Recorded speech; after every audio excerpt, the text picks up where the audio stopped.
Okay, so the first thing you want to do is have the machine here. You notice there's two different power cords. So we need to plug both of these into two separate circuits that are 20 amp circuits each to supply this machine with the power it needs in order to run. So we're going to do that right now.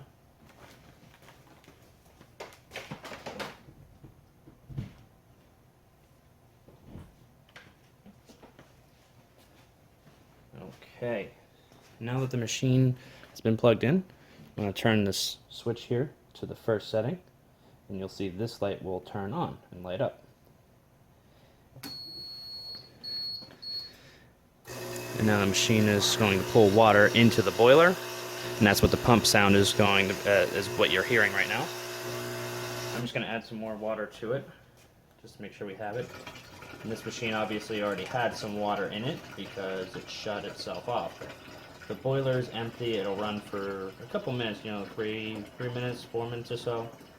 And then basically once that pump shuts off, what you're going to want to do is take this switch and turn it to the next setting, second one, which will have little dots kind of like starting smaller and getting larger as it goes up. That just means it's on a generating setting to generate the steam. And then I just want to let the machine sit. And after probably about 15 minutes or so, the machine will get up to operating temperature, and you'll see this second green light here will light up. That means you are at max pressure, and then you can start using the machine. So we'll come back to this once that has had time to heat up, and you'll see that that light is now will be lit up then at that point.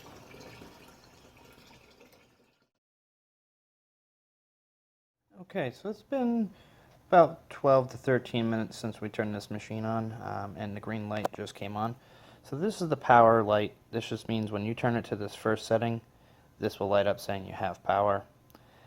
This light here means that you are at max pressure and the boiler actually shuts off. As soon as you start spraying some steam, that light will turn right back off. The heaters will turn right back on. So this is the setting for the boiler to turn the heating element on. And this would be for the autofill feature. If you plug the machine into a water supply, the machine is going to stay stationary. It will automatically fill itself with water. You can turn it to that setting. It won't do anything to the machine at all, even if you're not connected to a water supply. So it doesn't matter which one of these two settings you're at, it will still heat up. So next thing we're going to do is show you how to connect it. As you see here, the light just went back off. See how it turned right back on again. It's just going to hold steady at that max pressure, and as soon as, like I said, as soon as you start spraying steam, that will go right back out again. Okay, so on the front of the machine, this is what you'll see down here. For this test, we're just going to take the regular steam hose and just plug that in, and now show you how to get some steam coming out of this machine. So you just want to open up this flap here. Take the steam hose, slide it in until it clicks. You can try pulling it; it won't come back out. That shows you you're correctly in place, and then everything should work fine at this point. So you'll have on the hose here, you have a couple different settings. So you have these two switches here, and this white button, as well as the white button here. So this is the steam trigger button. This will activate everything that you're using. These are the two steam settings. You have a low steam and a medium steam, and if you turn both on, that would be high. And you also have this detergent button here. So what this does is you press this down, pull the trigger, and it'll spray detergent. You can spray it with or without steam, does not matter. You just have to hold this and pull the trigger. So we'll put this on the low steam setting and show you it's spraying out some steam. Actually, we'll do high first, just to clear out the air in the lines. So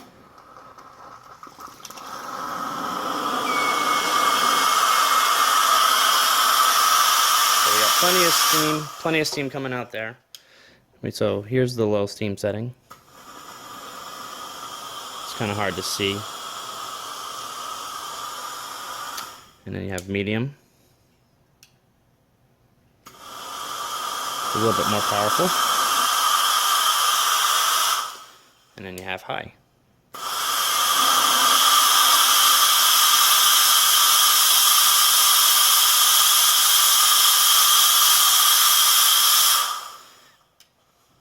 And that's about it. That's all it is to take to get this machine running. Both hoses have these same switches on here. The vacuum hose does have an additional switch to turn on the actual vacuum. That's the only difference though. The controls are still the same. You switch the switches onto whichever steam setting you want.